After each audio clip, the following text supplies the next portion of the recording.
Suprabhatam. M लता संस्कृत विद्यापीठ लोहिना के समस्त विद्यार्थियों के लिए है, ये शास्त्री प्रथम वर्ष के विद्यार्थियों के लिए है। इसमें आज अपन देखेंगे आप्त परीक्षा प्रारंभ कर रहे हैं।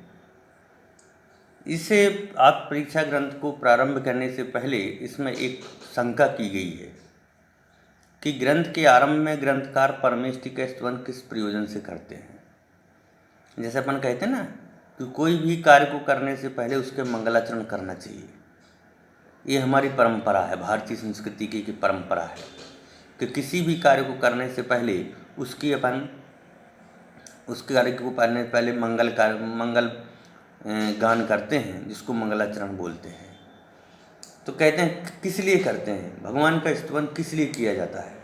तो कह रहे हैं समाधान में कहा है कि परमेष्टि के प्रसाद से मोक्ष मार्ग की सम्यक प्राप्ति और सम्यक ज्ञान दोनों प्राप्त होते हैं। अतएव शास्त्र के प्रारंभ में मुनि पुंगवों सूत्रकारकों ने परमेष्टि का गुण स्तवन कहा है। क्या कहा है कि कोई सा भी शास्त्र है, उस शास्त्र का एक ही ध्येय साध्य होता है, मोक्ष। वो मोक्ष को प्राप्त करने के लिए सम्यक की प्राप्ति के लिए, सम्यक ज्ञान प्राप्त करने के लिए, और किससे संभव है, परमेष्टि के प्रसाद से। परमेष्टि किसे कहते हैं, जो परम पद में स्थित है, भगवान। तो भगवान के आशीर्वाद के बिना यह कार्य संभव नहीं है। इसलिए भगवान के आशीर्वाद स्वरूप उनकी गुणों की स्तुति करते हुए सबसे पहले ग्रंथ में के आरंभ में उस भगवान का मंगलाचरण किया जाता है, भगवान के गुणों का स्तवन किया जाता है। दूसरी बात है कि कारिका में श्रेयः शब्द का प्रयोग किया है। उसका निःश्रेयस तथा मोक्ष मार्ग अर्थ है वह दो प्रकार का है, पर निःश्रेयस और अपर निःश्रेयस। यानी कि पर तो क्या है कि समस्त कर्मों का सर्वथा क्षय होना पर निःश्रेयस है। जब तक पर का अभाव नहीं हो, पर वस्तुओं का अभाव नहीं हो, वहाँ तक यह अपर निःश्रेयस होता है। और जहाँ समस्त कर्मों का क्षय हो जाता है वह पर निःश्रेयस है। संबर और निर्जरा के द्वारा संपूर्ण कर्मों के सर्वथा छूट जाने को मोक्ष कहा गया है। यहाँ शब्द आया है संबर और एक आया है निर्जरा। जैन दर्शन में संबर शब्द का अर्थ होता है कि कर्मों का एक देश, कर्मों का आकर रुकना। क्या होता है कि कर्मों का आकर के रुकना। इस 7 तत्वों के अंतर्गत इनको लिया गया है। उन 7 तत्वों में जो 5वां तत्व है वो संबर है, 6ठा तत्व निर्जरा है और 7वां तत्व मोक्ष है। तो संबर जो होता है वह कर्मों का रुकना है।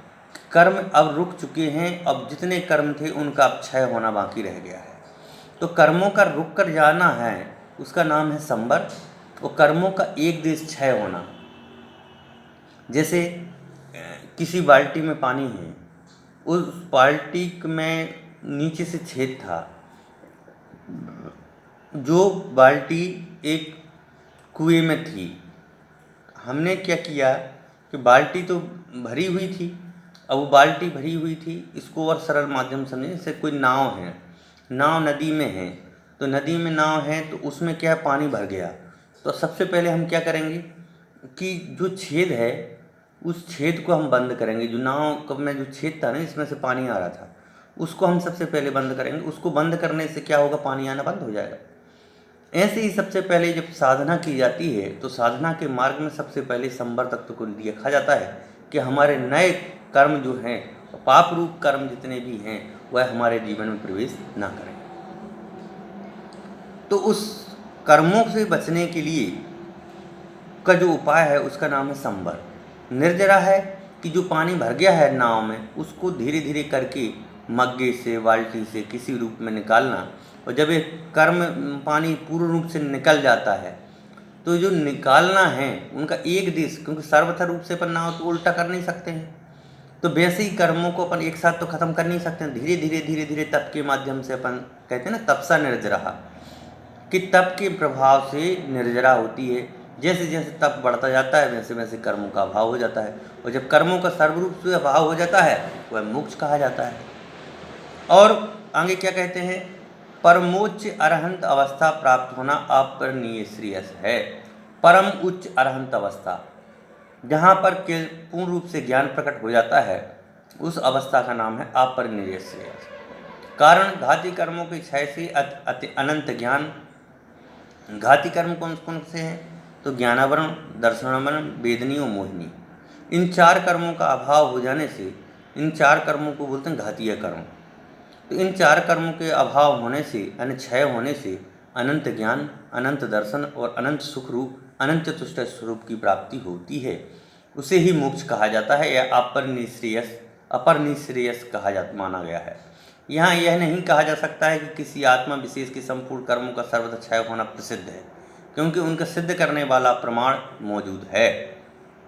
कोई विशेष आत्मा समस्त कर्मों से सर्वथा मुक्त हो जाता है, कारण संवर और निद्रावान है। जो संपूर्ण कर्मों से मुक्त नहीं है वह पूर्ण संवर और निद्रा नहीं इसकी होती है, जैसे संसारी जीव। और संपूर्ण संवर तथा निद्रा कोई विशेष आत्मा अवश्य है, इसलिए समस्त कर्मों से मुक्त भी हो जाता है। कह रहे हैं कि संसार में कोई न कोई ऐसी आत्मा तो है ही जो कर्मों से पूर्ण रूप से मुक्त है।